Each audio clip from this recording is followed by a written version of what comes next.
Or do the rich people cringe and say, don't tell them that, Robert? Yes. Don't tell people what you know. Right. Keep them poor.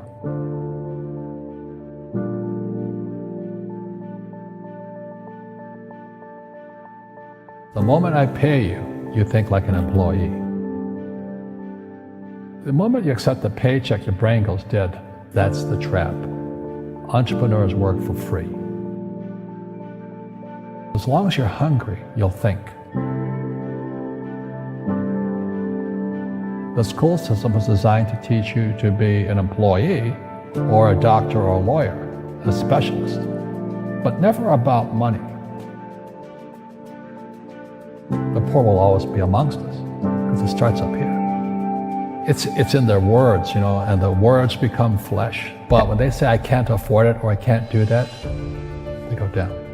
They become what they say. And I meet so many people, I can't afford it. You think I'm made of money? My PhD dad, he says, what do you think I am, made of money? I can't afford that. And my rich dad would say, that's why he's poor. Poor people say, I can't afford it, I can't do that, I don't have time. Because it's an escape. It's an escape, you know what I mean? It's easy to say, I can't afford it. Oh, I'm too tired. Oh, I can't go to the gym. When you could go to the gym. No, I can't. Truth is, I'm just too lazy to go to the gym. And your rich dad used to say what instead of, I can't afford it? How can I afford it? How can I do that? A question opens the mind, a statement closes the mind. So when you say, I can't afford it, your mind shuts down and you become what you say. People right now who are sitting at home, who are struggling financially or worried about money or unhappy, they may be making a lot of money, but unhappy with what they're doing. It was probably taught to you. Your superego was taught, get a job, work hard, or you'll never be rich, or the rich are evil, or whatever. Poverty is passed on. It's taught in your families. And middle class is taught in families. And until you change your mindset, Correct. Money won't help you, right? Correct. And we see that with people that win the lottery, people that make more money, they still have the same problems. Right. Because they have that poor man's soul. Correct. If you're poor, you'll always be poor. That's really hard for people to understand. Yeah, the money will disappear that fast. Just like most pro athletes, they make millions of dollars, and 65% are bankrupt 5 years later. It's because they come from poor families. But unfortunately, what Mr. Lipton was saying, it's passed down genetically. That's the frightening thing.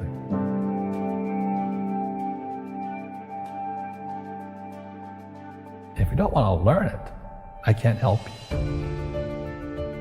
I have bad luck too. I've had financial crashes. I've had people stab me in the back, but they're all good because I grow from it. And that's spirituality.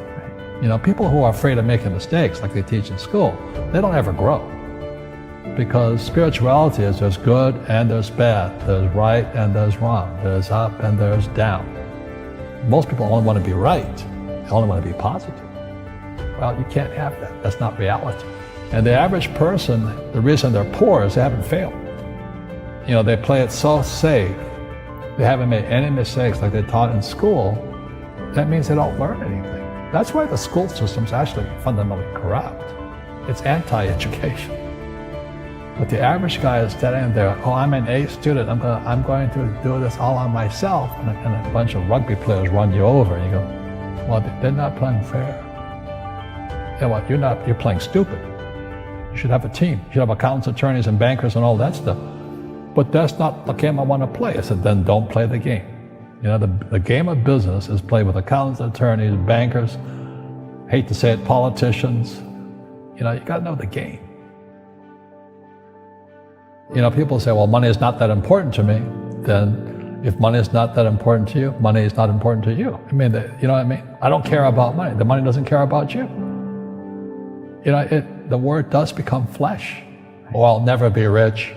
Or the favorite one is the rich are greedy. It's the poor that are greedy. If you think about it, because to be rich, you have to give something. I have to produce books and games, and I purchase real estate, I provide housing, provide jobs and all that. That's why I'm rich. But greedy people produce nothing. Einstein said, imagination is more important than knowledge, but knowledge empowers imagination. And what most people lack is real business knowledge, like accounting, like debt, like taxes. You gotta know that stuff, but they don't teach it in school to anybody.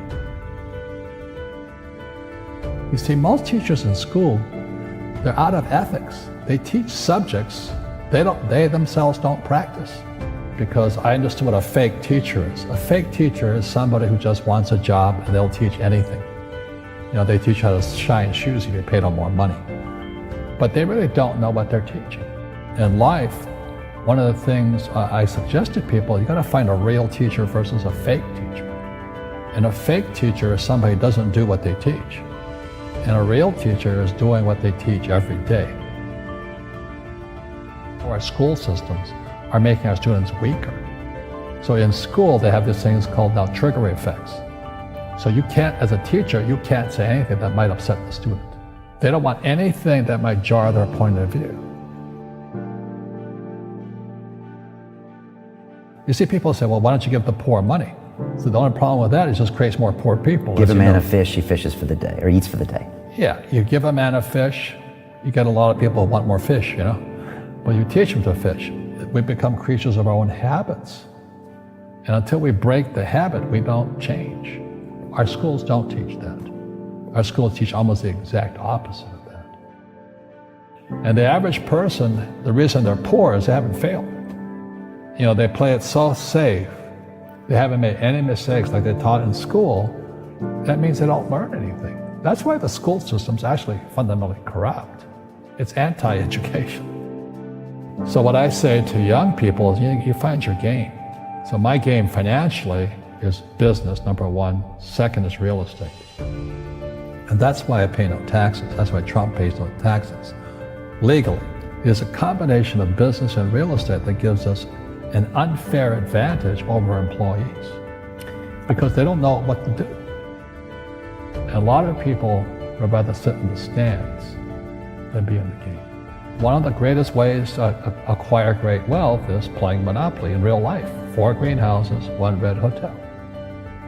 But is that all there is? That's it. Robert, if I could give you some kind of a magic phone and you could make a call to the 20-year-old Robert Kiyosaki and give that young man a bit of advice, what would you tell him?